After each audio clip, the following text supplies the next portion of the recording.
Kiddushin 77a. Mishnah.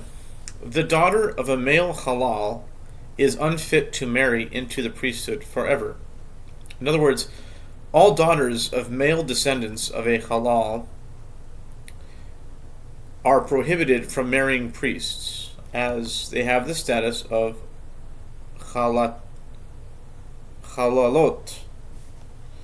If there was an Israelite who married a halalah, his daughter is fit to marry into the priesthood, whereas if there was a halal who married a Jewish woman, his daughter is unfit to marry into the priesthood.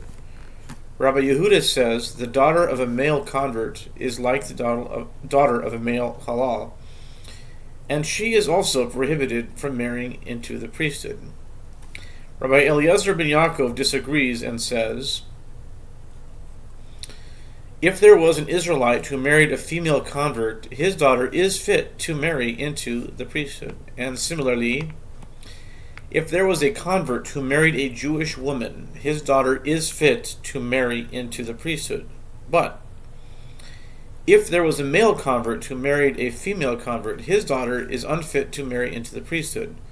With regard to both converts and emancipated Canaanite slaves, their daughters are unfit to marry into the priesthood even up to 10 generations. This halacha applies to the offspring until his mother is born Jewish. Rabbi Yossi says, even if there was a male convert who married a female convert, his daughter is fit to marry into the priesthood. Gemara. What is the meaning of the statement that the daughter of a halal is unfit forever? The Gemara explains, it is necessary lest you say that the halacha should be just as it is in the case of an Egyptian convert and an Edomite convert, and that just as there, with regard to an Egyptian and an Edomite, their descendants are permitted to enter into the congregation after 3 generations, so too here, the daughter of a descendant of a halal should also be allowed to marry into the priesthood after 3 generations. The Mishnah therefore teaches us that this prohibition is permanent. The Mishnah teaches that in the case of an Israelite who married a halalah, his daughter is fit to marry into the priesthood. The Gemara asks, from where are these matters derived?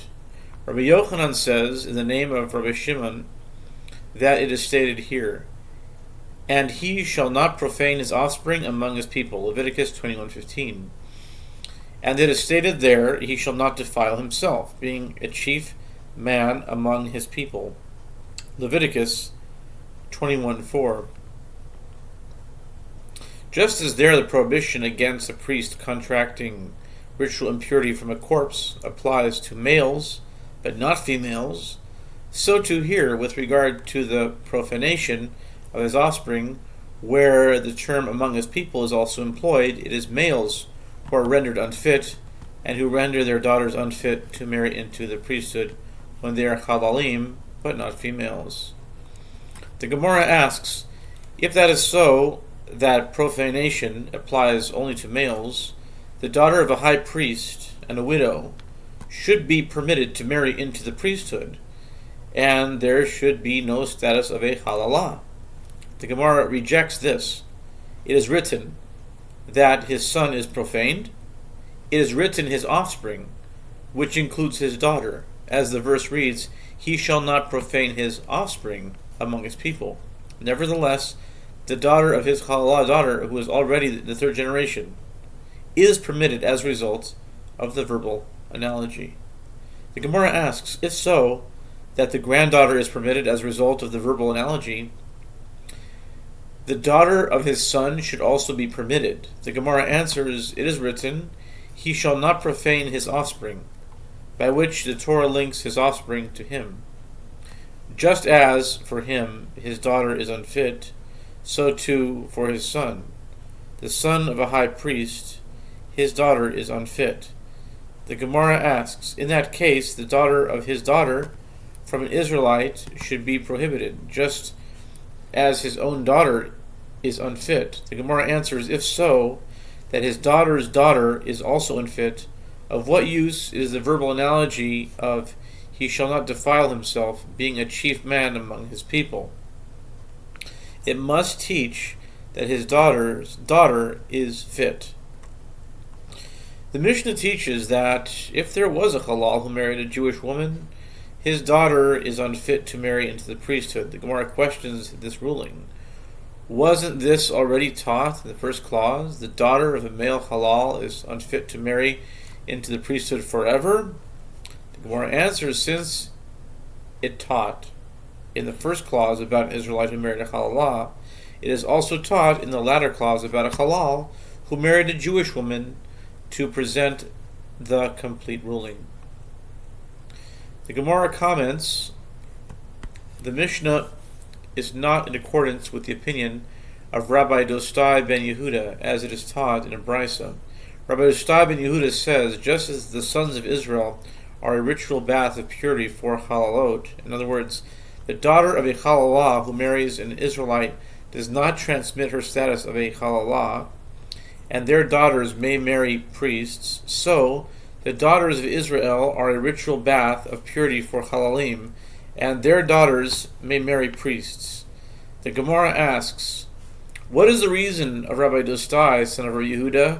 The Gemara explains that this verse states he shall not profane his offspring among his people, Leviticus 21:15, which teaches it is among one people that he profanes. In other words, the offspring is a halal only when he and his wife are both profaned, in other words, halalim, but among two peoples he does not profane. If the mother is of a different people, in other words, not a halalah, the offspring is of unflawed lineage. The sages taught, the verse states that a priest may not engage in intercourse with the woman who is forbidden to him, so that he shall not profane his offspring. I have derived only that his offspring resulting from a union from a woman forbidden to him is profaned, in other words, has the status of a halal. From where do I derive that she herself, in other words, a woman who engaged in forbidden intercourse with the priest, is also disqualified from marrying into the priesthood? You can say it is an a fortiori inference, called v'chomer. If his offspring who did not commit a transgression is profaned, is it not logical that she who did commit a transgression is similarly profaned? The Gemara responds, he, the priest himself, shall prove otherwise, as he committed a transgression, but he is not profaned. Although he may not serve in the temple while he remains married to her, he regains his status of a fit priest once he divorces her. The Gemara rejects this. What is notable about this priest? He is notable in that he is a male, and in no case is a male priest profaned by engaging in forbidden intercourse. Will you say that the same regard to her, a woman who is disqualified from marrying a priest in all cases? For example, if she engages in intercourse with a man of flawed lineage, she assumes the status of a zona and is permanently disqualified from marrying into the priesthood. And if it is your wish to say that this reasoning is faulty here, there is a different proof. The verse states, he shall not profane his offspring, which means that the priest may not engage in intercourse with a woman who is forbidden to him, so that someone shall not become profaned. The verse is referring to this woman who was at one time fit and then became profaned. In other words, the term profanation does not apply to his offspring, as they were never fit to begin with. Rather, it is referring to the woman with whom he engaged in intercourse, as since she was initially fit to marry into the priesthood, she can be described as becoming profaned. The Gemara asks, what is the meaning of this, if it is your wish to say, im nafshecha lomar, that this reasoning is faulty? And in what way is it faulty? The Gemara explains the counter-argument. And if you would say that the a fortiori argument can be refuted as follows, what is notable about his offspring? He is notable in that he is formed through a transgression. Since the woman was not formed through a transgression, one cannot derive the halacha pertaining to her from that of the offspring. The Gemara therefore continues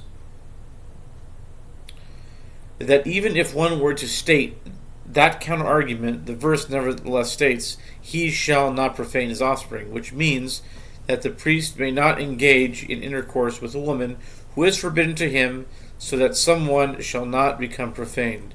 The verse is referring to this woman who was at one time fit and then became profaned.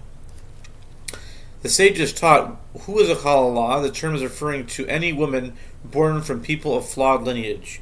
The Gemara asks, what is the meaning of people of flawed lineage? If we say it means she was born from someone unfit for him, in other words, a woman forbidden to this particular man due to a family relationship or for some other reason, isn't there the case of one who remarries his divorcee after she had been married to someone else in the interim? She is unfit for him, and yet her children are fit, as it is written with regard to this case. That is an abomination, Deuteronomy 24, verse 4. And this is interpreted to mean that marriage is an abomination, but the children of that marriage are not an abomination and are entirely fit. Rabbi Yehuda says, this is what the sages are saying. Who is a halalah? The term is referring to any woman born from one unfit for the priesthood. The Gemara questions this.